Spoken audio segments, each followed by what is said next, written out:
News 24 के operation B38 से बिहार में आया सियासी भूचाल। लचर स्वास्थ्य व्यवस्था के लिए बीजेपी जेडीयू में शुरू हुई खींचतान। बीजेपी ने जेडीयू पर फोड़ा ठीकरा तो जेडीयू ने बीजेपी के पाले में फेंकी गेंद।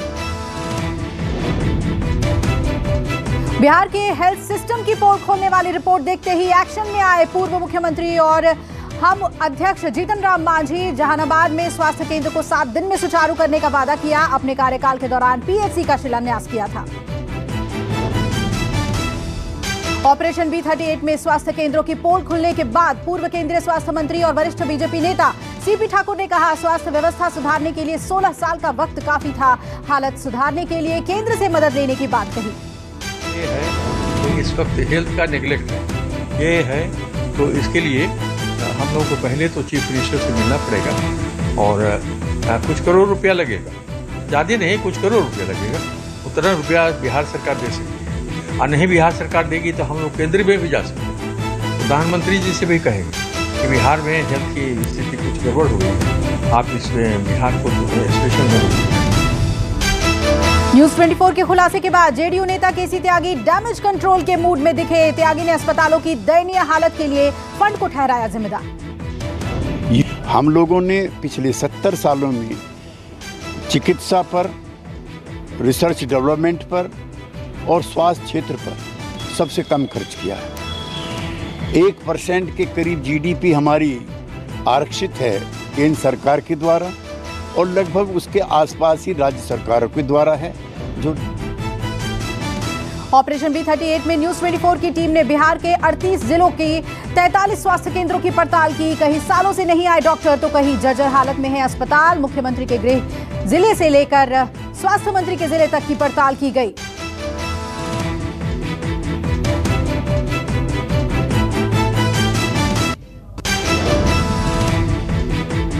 कांग्रेस सांसद राहुल गांधी ने आज प्रेस कॉन्फ्रेंस कर कोरोना की तीसरी लहर के लिए केंद्र को चेतावनी दी। कांग्रेस का श्वेत पत्र जारी करते हुए राहुल गांधी ने कहा, पूरा देश जानता है कि कोरोना की तीसरी लहर आने वाली है, लेकिन इसलिए सरकार को तीसरी लहर की पहले से ही तैयारी कर लेनी चाहिए। अस्पतालों में ऑक्सीजन और दवाओं का पहले से इंतजाम कर लेना चाहिए। दूसरी लहर की भी वैज्ञानिकों ने पहले से ही चेतावनी दी थी।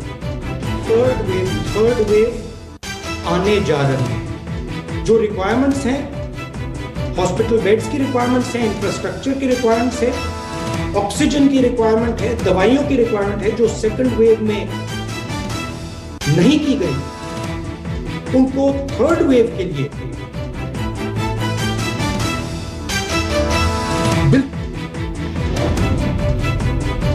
कांग्रेस के श्वेत पत्र पर बीजेपी ने पलटवार किया। बीजेपी ने राहुल गांधी पर निशाना साधते हुए कहा, जब भी हिंदुस्तान में कुछ अच्छा होता है और देश अच्छा परफॉर्म करता है तो कहीं न कहीं कांग्रेसियों को उससे चिढ़ होती है। संबित पात्रा ने कहा, राहुल गांधी से रुका नहीं जाता और वो प्रेस कॉन्फ्रेंस करके उस पूरे विषय पर एक प्रश्न चिन्ह लगाने का काम करते हैं। राहुल गांधी और कांग्रेस पार्टी जब भी इस लड़ाई में निर्णायक मोड़ आए, उस समय उन्होंने राजनीति करने की भरसक प्रयास किया। कहीं ना कहीं इस लड़ाई को डिरेल करने का अथक परिश्रम राहुल गांधी। संबित पात्रा ने कहा, राहुल गांधी को श्वेत पत्र देना है तो कांग्रेस शासित राज्यों को दे। राहुल गांधी कांग्रेस शासित राज्यों में जाकर जमीन पर देखें। राहुल गांधी पंजाब जाकर कैप्टन सरकार को श्वेत पत्र दें। कोरोना की दूसरी लहर कांग्रेस शासित राज्यों से शुरू हुई। दूसरी लहर में सबसे ज्यादा मौत कांग्रेस शासित राज्यों में हुई और वैक्सीन की सबसे ज्यादा बर्बादी भी कांग्रेस शासित राज्यों में हुई। कोरोना में मृतकों के आंकड़ों को लेकर अखिलेश यादव ने योगी सरकार पर हमला बोला। ट्वीट करके कहा, आरटीआई के तहत मिली जानकारी से योगी आदित्यनाथ सरकार का बड़ा राज खुला। बीते 31 मार्च तक कोरोना संक्रमण से यूपी में मौत का आंकड़ा सरकार के घोषित आंकड़े से 43 गुना अधिक है। अखिलेश बोले, यूपी सरकार कोरोना पर नाकाम रहने के कारण अपना मुंह छुपा रही है। महाराष्ट्र में डेल्टा प्लस वेरिएंट से चिंता बढ़ी। महाराष्ट्र में अब तक 21 मरीजों में कोरोना का डेल्टा प्लस वेरिएंट मिला है। अब पता लगाया जा रहा है कि जिन लोगों में डेल्टा प्लस वेरिएंट मिला है, क्या उन्होंने यात्रा की थी या दोबारा प्रभावित हुए हैं। हाल ही में महाराष्ट्र में बनाई गई टास्क फोर्स ने 4 हफ्तों में तीसरी लहर की चेतावनी भी जारी की है।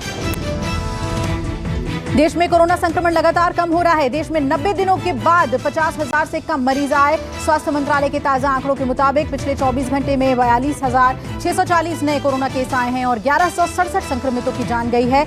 एक दिन में 88,000 से ज्यादा लोग ठीक होकर घर लौटे हैं।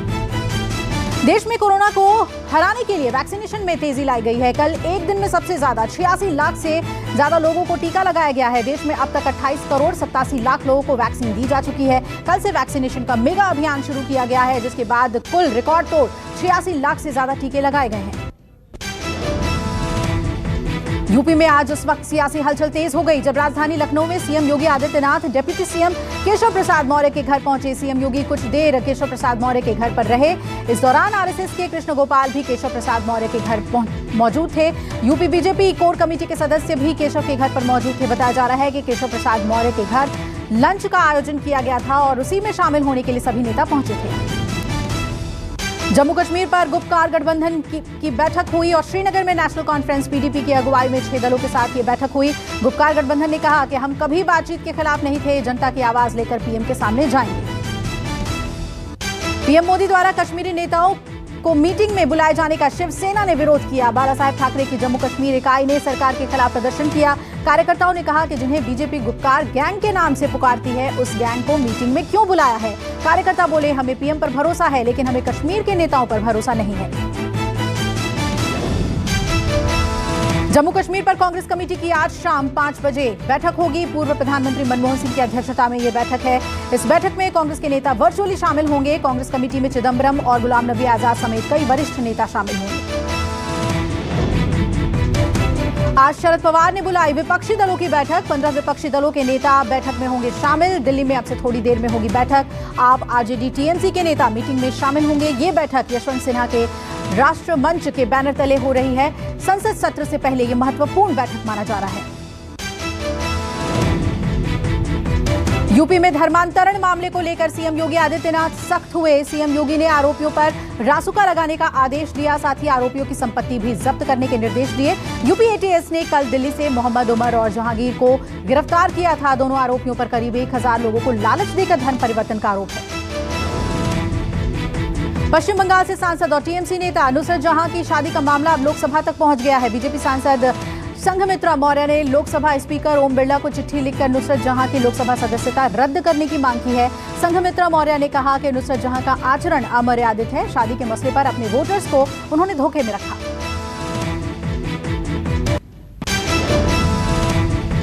एक दिन की रियायत के बाद आज फिर पेट्रोल और डीजल की कीमतें बढ़ी। आज पेट्रोल की कीमत में 28 पैसे और डीजल की कीमत में प्रति लीटर 26 पैसे की बढ़ोतरी हुई है। इस बढ़ोतरी के साथ दिल्ली में आज पेट्रोल 97 रुपए 50 पैसे प्रति लीटर, डीजल 88 रुपए 23 पैसे प्रति लीटर हुआ।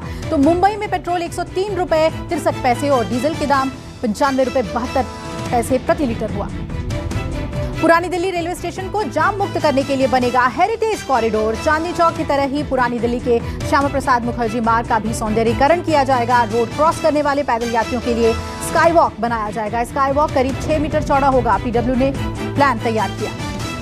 गाजियाबाद पुलिस ने ट्विटर के मैनेजिंग डायरेक्टर को दूसरी बार भेजा नोटिस। व्यक्तिगत रूप से थाने आकर जवाब देने के लिए कहा गया। 24 जून सुबह 10:30 बजे तक ट्विटर के एमडी को बुलाया गया। मनीष माहेश्वरी ने वीडियो कॉन्फ्रेंसिंग के जरिए जांच में शामिल होने की बात कही थी। ट्विटर के एमडी की तरफ से दिए गए जवाब से असंतुष्ट है पुलिस। बैडमिंटन खिलाड़ी साइना नेहवाल ने ताजमहल का दीदार किया। साइना अपने पति पारुपल्ली कश्यप के साथ ताजमहल पहुंची और वहां उन्होंने फोटो खिंचवाई। इस बीच साइना के फैंस उन्हें देखकर काफी खुश हुए। लॉकडाउन के बाद पिछले हफ्ते ही ताजमहल को आम लोगों के लिए खोला गया था। लगातार बढ़ रहा है गंगा का जलस्तर। पटना में प्रशासन हुआ मुस्तैद। वहीं गोपालगंज में गंडक नदी उफान पर, कई गांवों में घुसा पानी। ग्रामीणों ने सरकार से मदद की गुहार लगाई। यूपी सरकार ने बाढ़ के खतरे से निपटने के लिए तैयारी शुरू की। एनडीआरएफ एसडीआरएफ की 42 टीमें तैनात। यूपी के 16 जिलों में बाढ़ का खतरा है। 242 शेल्टर होम्स की स्थापना की गई है। वाराणसी में बढ़ा गंगा का जलस्तर। घाटों की सीढ़ियों पर लगातार पानी बढ़ रहा है। जालंधर में एक महिला और लेडी पुलिस कांस्टेबल के बीच जमकर झगड़ा हुआ। महिला ने कांस्टेबल की गाड़ियों में की तोड़फोड़। महिला ने लेडी कांस्टेबल पर पति को बंधक बनाकर रखने का आरोप लगाया, जिसके बाद जबरदस्त बवाल कटा। उत्तर प्रदेश में कुत्ते के पीठ में घोंपी तलवार को महाराष्ट्र के एनजीओ ने रेस्क्यू कर बाहर निकाला। बताया जा रहा है कि कुत्ते की पीठ में 10 दिन पहले किसी ने तलवार घोंपकर उसे जख्मी कर दिया था। चंद्रपुर के प्यार फाउंडेशन ने जख्मी घूम रहे कुत्ते की वायरल फोटो देखी और हवाई जहाज से यूपी जाकर कुत्ते की जान बचाई।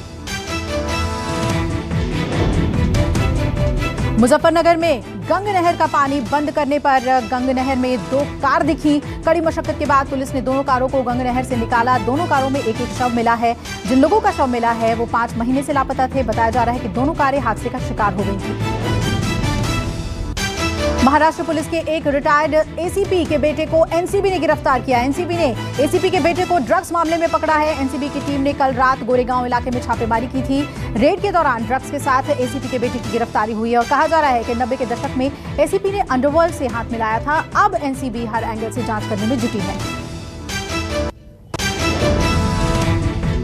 जानवी कपूर का दोस्तों संग डांस का वीडियो हुआ वायरल। वीडियो में जानवी अपने गैंग के साथ मस्ती भरे अंदाज में डांस करती दिखाई दे रही हैं। जानवी ने अपने गैंग को अक्सा गैंग बताते हुए अक्सा गैंग इज बैक लिखा।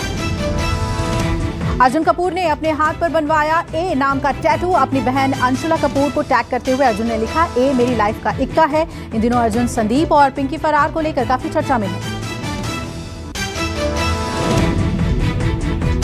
अक्षय कुमार ने फिल्म रक्षाबंधन की शूटिंग शुरू की। बहन अलका को अक्षय ने डेडिकेट की ये फिल्म रक्षाबंधन भाई बहन के रिश्ते पर आधारित है। इस फिल्म में अक्षय के साथ भूमि पेडनेकर लीड रोल में नजर आएंगी।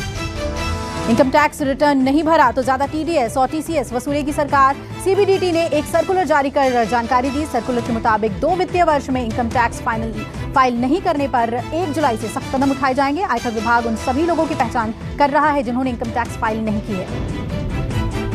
आरबीआई ने नियमों का उल्लंघन करने पर महाराष्ट्र के 3 सहकारी बैंकों पर 23 लाख रुपए का जुर्माना लगाया। सहकारी बैंकों में नियमों का पालन न करने पर जुर्माना लगाया गया है। हालांकि आरबीआई ने कहा बैंक द्वारा ग्राहकों से लेन देन पर रोक लगाने को लेकर कोई फैसला नहीं किया गया है। इटली हुआ मास्क फ्री। इटली में 28 जून से लोगों को मास्क पहनने की जरूरत नहीं। 100% वैक्सीनेशन के बाद लिया गया यह फैसला।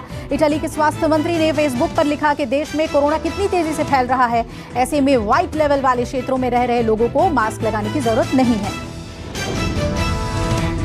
रूस में एक बार फिर कोरोना के केस बढ़ने पर नई रणनीति बनाई गई। राष्ट्रपति पुतिन ने ऐलान किया कि जिनको वैक्सीन लगी है उनको दोबारा वैक्सीन लगाई जाएगी। पुतिन ने संसद में कहा कि दुर्भाग्य से कोरोना का खतरा कम नहीं हुआ। रूस में पिछले 24 घंटे में कोरोना से 440 लोगों की मौत हुई है।